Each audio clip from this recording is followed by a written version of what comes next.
मोहन पारसर आपका स्वागत करता हूं हमारे अपने चैनल को रेप्टी पे। तो आज तक हमने देखा है number system, divisibility theorem, HCF and LCM, remainder theorem और हम टाइम एंड वर्क को स्टार्ट कर चुके हैं।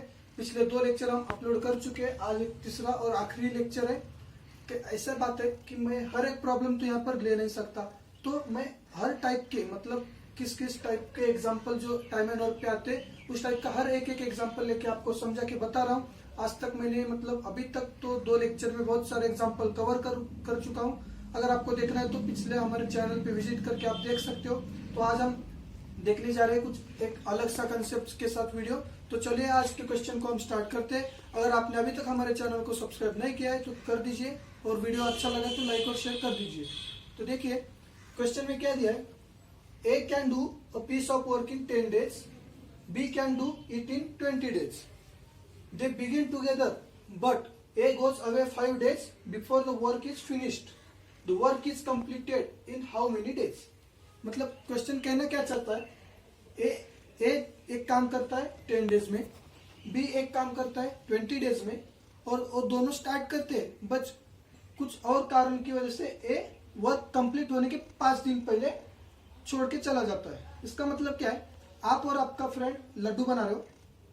आप सपोज आपको 100 लड्डू बनाने, तो आप 10 दिन में 100 लड्डू बना लेते हो और आपका जो फ्रेंड है वो 20 डेज में 100 लड्डू बना लेता है। लेकिन ऐसा हुआ है कि आप दोनों मिलकर 100 लड्डू बनाने को बैठे हो, लेकिन लड्डू बना के कंप्लीट होने से 5 दिन पहले आपका फ्रेंड जो आपको छोड़ के चला गया है। मतलब इसका मतलब क्या होता है, जो बचे हुए 5 दिन है वो तो आप अकेले काम कर रहे हो ना। मतलब 100 लड्डू बनाने आप और आपका फ्रेंड बना रहे हो, आपका फ्रेंड वर्क कंप्लीट होने से 5 दिन पहले काम छोड़ के चला जाता है। इसका मतलब क्या हुआ, बचे हुए 5 दिन आप अकेले काम कर रहे हो ना। तो उसी कंसेप्ट को ध्यान में रखते हुए अब हम प्रॉब्लम को सॉल्व करने वाले। तो जैसा कि मैंने बताया था आपको MRTW ऐसे कॉलम और 4 कॉलम बना लेने, क्योंकि 4 ही कंडीशन आती है। अगर एक्स्ट्रा लगता है तो आप एक्स्ट्रा बना लीजिए। तो M पहले कंडीशन में 10 डेज है और A का टाइम पीरियड कितना है, 10 डेज है। B का टाइम पीरियड है 20 डेज, टाइम पीरियड है 20 डेज। अब नेक्स्ट कंडीशन में क्या बोला है, वो दोनों ने तो काम करना शुरू किया है, लेकिन कितने दिन काम करना शुरू किया है वो तो हमें दिया नहीं है। तो लेकिन हमारे पास एक कंडीशन दी है कि A जो है 5 दिन पहले काम छोड़ के चला जाता है। मतलब रिमेनिंग 5 डेज B अकेला काम कर रहा है ना। तो पहले हम यहाँ पर और एक बार B का लिखते हैं और इसको यहाँ पर हम स्टॉप करते हैं। अब सबसे पहले हमें फाइंड क्या करना है कि हमें कितना यूनिट वर्क करना है वो निकालना है और इन दोनों के रेट भी निकालने हैं। तो जैसा कि मैंने बताया था, अगर दोनों की टाइम पीरियड का आप एलसीएम निकालते हो तो उतना यूनिट जो है वर्क आप कंप्लीट निकाल सकते हो। तो 10 और 20 का एलसीएम 20 आता है, तो मैं यहाँ पर 20 लिखता हूँ और यहाँ पर भी 20 आ गया। तो अब हमें वर्क कितना यूनिट है वो तो मिल गया है, उसके हिसाब से हमें रेट भी मिल जाएगा। तो रेट क्या आएगा, ए का रेट क्या आएगा, work upon time. Work upon time मतलब 20/10 मतलब 2। ए का रेट आ गया 2, मतलब ए जो है वो 1 डे में 2 लड्डू बना लेता है। और बी का रेट क्या आएगा 20/21। ओके, अब हमें क्या कंडीशन दी है कि 5 डेज जो है बी ने अकेले ने काम किया है। तो बी कितना काम किया, 5 डेज। अब बात क्या है, बी का रेट हमें पता है कि वो 1 दिन में 1 लड्डू बना लेता है। तो अगर बी 1 डे में 1 लड्डू बनाता है तो 5 डेज में कितने लड्डू बनाएगा, इन दोनों का मल्टीप्लिकेशन, मतलब 5 डेज में 5 लड्डू। ओके, तो अब बढ़ते हम अगले कंडीशन पे। अब उन्होंने दे बिगिन टुगेदर बोला है, मतलब उन दोनों ने तो साथ में काम किया है ना। तो कितने दिन काम किया वो आप निकालते हैं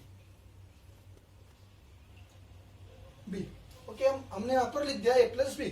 अब टोटल वर्क कितना है हमारा 20 यूनिट, उसमें से 5 यूनिट तो बी ने लास्ट के 5 डेज में कंप्लीट किया। तो बचा कितना, 20 - 5 15। अब 15 जो वर्क है ए और बी ने मिलकर किया। मैंने अभी तक आपको बताया है कि जब 2 लोग मिलकर वो काम करते, कोई भी काम हो, जैसा लड्डू बनाना हो, क्लीन करना हो, कुछ भी मतलब कुछ भी काम हो, तो उन दोनों की जो रेट है वो ऐड करना है। तो इस केस में रेट क्या होगा हमारा 2 + 1 3। अब कितने दिन काम किया हमने, सपोज x डेज कंसिडर कर दिए, ठीक है। अब क्या होगा, मैंने आपको बताया था R × T = वर्क, मतलब रेट और टाइम का अगर आप मल्टीप्लीकेशन करते हो तो वर्क आएगा। मैंने आपको बताया था कि अगर आप 1 घंटे में 10 लड्डूस बना लेते हो तो 10 घंटे में कितने लड्डू होंगे, 10 × 10 मतलब 100 लड्डूस। तो उसी हिसाब से ये कंसेप्ट आया R × T = W। तो R की वैल्यू क्या है 3, टाइम है x, तो वर्क है अपना 15। तो x की वैल्यू क्या आएगी 15 / 3 मतलब 5। अब यहां पर एक समझने वाली बात है कि हमें हमारा आंसर 5 नहीं होगा, हमारा आंसर कुछ अलग होगा। इन्होंने क्या बोला है, the work is completed in how many days, मतलब टोटल डेज निकालना है। तो अब यहां पर हमें समझने वाली बात यह है कि लास्ट के 5 डेज बी अकेले ने काम किया और दोनों ने मिलकर 5 डेज काम किया। तो इसका मतलब हमारा जो टोटल डेज है कितने आएंगे, डेज = 5 + x। 5 कौन से, ये 5 डेज, मतलब जहां पर बी ने अकेले ने काम किया था, और x की वैल्यू तो हम निकाल चुके हैं। तो उसके हिसाब से 5 + 5 = 10। मतलब टोटल 10 डेज लगे उनको ये पूरा वर्क फिनिश करने में। देखिए बहुत ही सिंपल एग्जांपल है, लेकिन इन्होंने क्वेश्चन को थोड़ा सा ट्विस्ट कर दिया। अब तक हमने देखे थे कि दोनों ने मिलकर 5 दिन काम किया, तो बचा हुआ वर्क ए कितने दिन में कंप्लीट करेगा या फिर बी कितने दिन में कंप्लीट करेगा। लेकिन यहाँ पर क्या दिया है, दोनों ने काम स्टार्ट किया है, लेकिन काम खत्म होने से कुछ दिन पहले ए या बी छोड़ के चला जाता है। तो उस कंडीशन में हम कैसे सॉल्व कर सकते हैं, तो मैंने ये बताया आपको, इस तरह से आप सॉल्व कर सकते हो। तो कुछ देखते हैं, हम आगे वाले एग्जाम्पल देखते हैं। हाँ, तो अब हम नेक्स्ट क्वेश्चन की तरफ देखते हैं। ये क्वेश्चन जो है बहुत ही डिफिकल्ट, ऐसा बहुत सारे लोग बोलते हैं स्टूडेंट्स लोग, लेकिन ये डिफिकल्ट नहीं है। अगर आप इसके वर्ड्स पे अगर आसानी से ध्यान दोगे ना, तो ये भी क्वेश्चन आप यूं सॉल्व कर सकोगे। मैं हमेशा बताता रहता हूँ कि क्वेश्चन हमें इस तरह से पढ़ना चाहिए कि क्वेश्चन को पढ़ते ही हमें 70% प्रॉब्लम जो है क्वेश्चन में सॉल्व हो जाना चाहिए। जैसे कि अभी तक हमने देखा बहुत सारे प्रॉब्लम जो है सॉल्व होते थे क्वेश्चन पढ़ के। तो अब हम इस क्वेश्चन को भी पढ़ते। A, B and C can do a job alone in 20, 15 and 30 days respectively।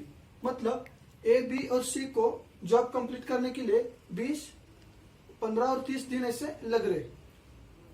A is helped by B and C every third day।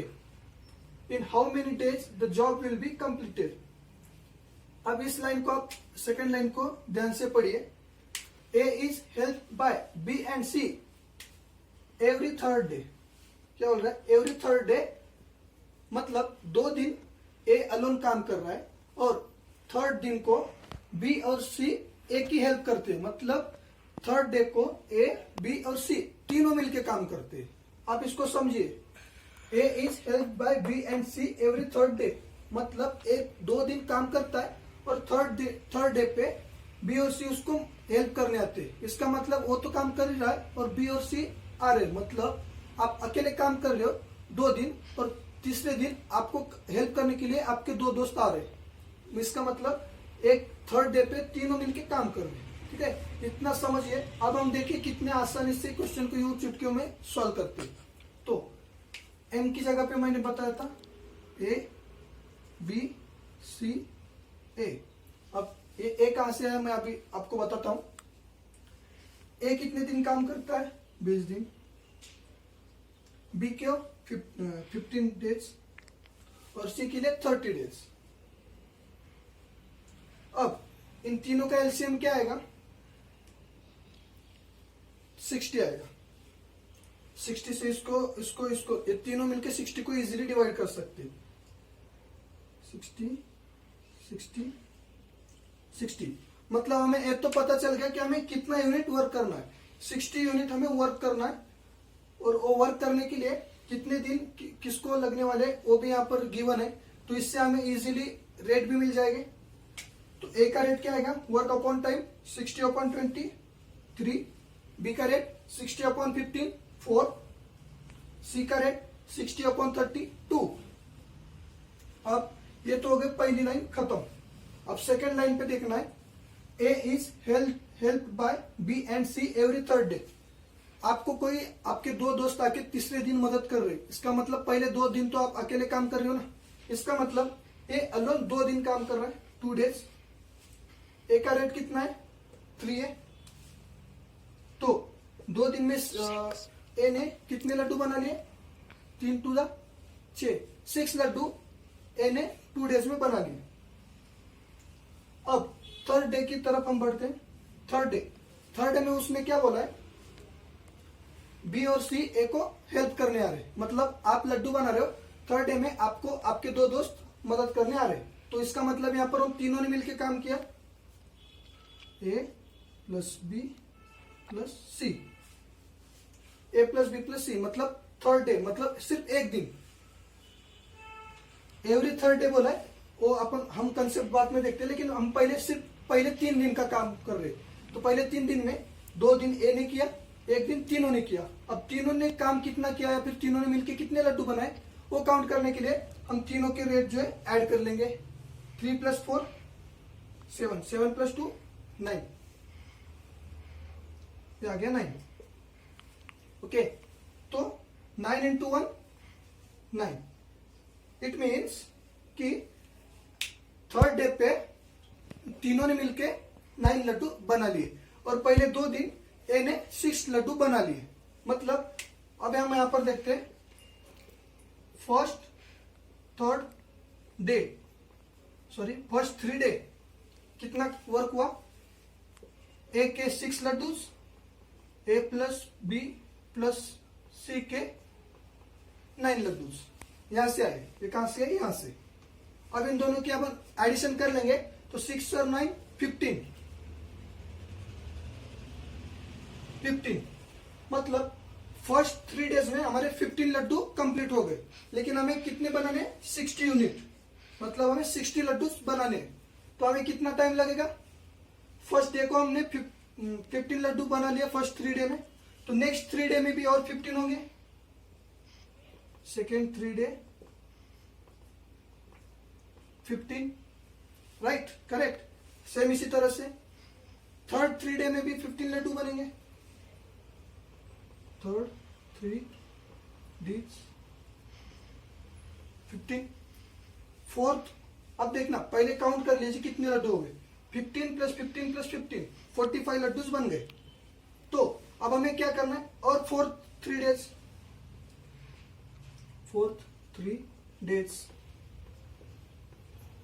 15 laddoos बन गए। 15 हो गए 60, मतलब हमारा 60 यूनिट का काम तो हो गया। लेकिन अब हम फाइंड क्या करना है, कितने दिन लगे 16 यूनिट का काम करने के लिए। तो 3 + 3 + 3 + 3 कितने हो गए, 3 × 4 = 12। 12 डेज में हमारा 60 यूनिट का जो काम है वो पूरा हो गया। अब देखिए क्वेश्चन को हमें किस वे में जाना है, किस वे में क्वेश्चन को एनालाइज करना है। क्वेश्चन तो दिया था थोड़ा ट्विस्टेड, लेकिन है कितना इजी, आप सोचिए। अगर आप क्वेश्चन को जरा इजी से वैसे सोचोगे ना तो क्वेश्चन बहुत ही इजी लगेगा आपको। अब देखिए फर्स्ट 3 डेज में हमने ऐसे किया, इसी के जगह पर अगर हम और एक मेथड से करते थे तो कैसे करते थे, हमें करना कितने 60 लड्डूज या फिर 60 यूनिट वर्क। तो हमारा अभी तक वर्क कितना डन हो गया, 15 यूनिट का। तो 60 को अगर हम 15 से डिवाइड कर देंगे तो कितना लगेगा वो हमें मिल जाएगा ना, कितने स्टेप लगेंगे या फिर कितने स्लॉट में करना पड़ेगा वो मिल जाएगा। तो 60 / 15 कितना आएगा, 4 आएगा। मतलब ऐसे 4 स्लॉट करने पड़ेंगे। मतलब पहले 2 दिन ए काम करेगा, फिर थर्ड डे में ये लोग आएंगे बी और सी, फिर 2 दिन ए काम करेगा, फिर थर्ड डे को बी और सी आएंगे। ऐसे 4 स्लॉट करने पड़ेंगे। तो पहले स्लॉट में 15, दूसरे स्लॉट में 15, ऐसे 4 स्लॉट का हम बना लेंगे तो इजीली हमें मिल जाएगा 60 लड्डूज या फिर 60 यूनिट का वर्क। तो टोटल मिला के 4 × 3 करेंगे, क्योंकि 15 लड्डू बनाने के लिए हमें 3 डेज लगे थे। तो 4 × 3 12 डेज, मतलब 12 डेज। इस वे में करो तो भी 12 डेज आ रहा है। ऐसे आपको अगर समझ में नहीं आ रहा है तो ऐसे लिख लिख के भी कर सकते हो तो भी 12 डेज आ रहा है। तो इसलिए ये पूरा एग्जाम्पल बहुत ही सिंपल है, बहुत ही सिंपल है। इस तरह के क्वेश्चन आते हैं और आने की बहुत चांसेस है। आरआरबी, एसएससी, गेट, बहुत सारे एग्जाम है जिसमें इस तरह के क्वेश्चन आते हैं और स्टूडेंट को बहुत सारी प्रॉब्लम भी होती है क्योंकि वो क्वेश्चन को सही वे में कैच नहीं करते। तो आपको करना क्या है, बेसिकली क्वेश्चन बहुत ही नीट और बहुत ही अच्छे से पढ़ना है। तो उसमें से ही आपको 70% डाउट क्लियर होने चाहिए। देखिए आपको क्वेश्चन में आपको पढ़ा सिखाता हूं कैसे पढ़ना है। तो हमने ऐसे पढ़ा तो यहाँ पर पहली लाइन का तो हमें मिल गया, तो दूसरी लाइन को भी हमें बहुत ही अच्छे से पढ़ना है। A is help by B and C every third day. Third day बोला मतलब पहले 2 दिन तो उसने अकेले ने काम किया होगा, फिर उसके हिसाब से हमने ऐसे ढांचा बना के फिर उसको ऐसे सॉल्व किया, उसके हिसाब से ऐसे सॉल्व किया तो आ गया हमारा फाइनल आंसर 12 डेज। बहुत ही ईजी है। तो आपको इसी तरह से इजी वे में कंसेप्ट सीखने हैं तो हमारे चैनल को सब्सक्राइब कीजिए।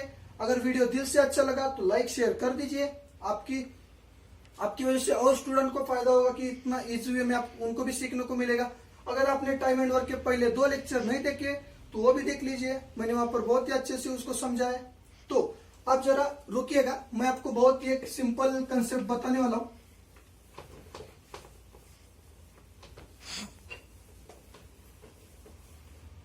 तो देखिए आप कर रहे हो एक वर्क 9 डेज में, ठीक है। एक वर्क करने के लिए 9 डेज लग रहे। सपोज आप मतलब कुछ भी वर्क कंसीडर कर लो। सपोज आपने 100 लड्डू बनाना है 9 डेज में कंप्लीट कर रहे हो, या फिर 1 लड्डू बनाना है 9 आवर्स में कंप्लीट कर रहे हो। तो 1 आवर में या फिर 1 डे में कितना काम कर लिया आपने, तो सिंपली इसको डिवाइड करना है।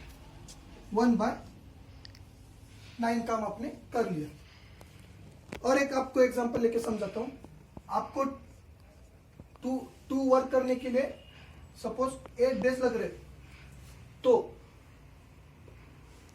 एक दिन में आपने कितना वर्क कर लिया, 2/8 वर्क कर लिया, या फिर 1/4 वर्क आपने कर लिया एक दिन में। इसी तरह से आपको अगर एक वर्क करने के लिए 9 डेज लग रहे हैं तो सीधा इसका रेसिप्रोकल कर दीजिए, वो आएगा आपका एक दिन का वर्क।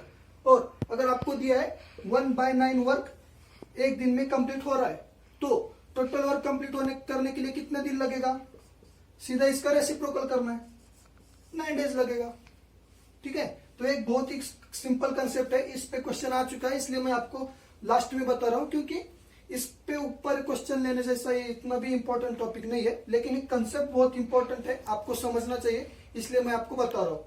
मतलब आपको एक वर्क कंप्लीट करने के लिए 9 डेज लगते हैं तो एक दिन में कितना होगा, रेसिप्रोकल। और या फिर आपको दिया है 1 दिन, एक डे में 1/9 वर्क कंप्लीट हो रहा है तो पूरा वर्क होने के लिए कितना डे लगेगा, सीधा रेसिप्रोकल करना है। Okay, thank you all. अगर आपको वीडियो अच्छा लगा तो दिल से लाइक कर देना। Thank you.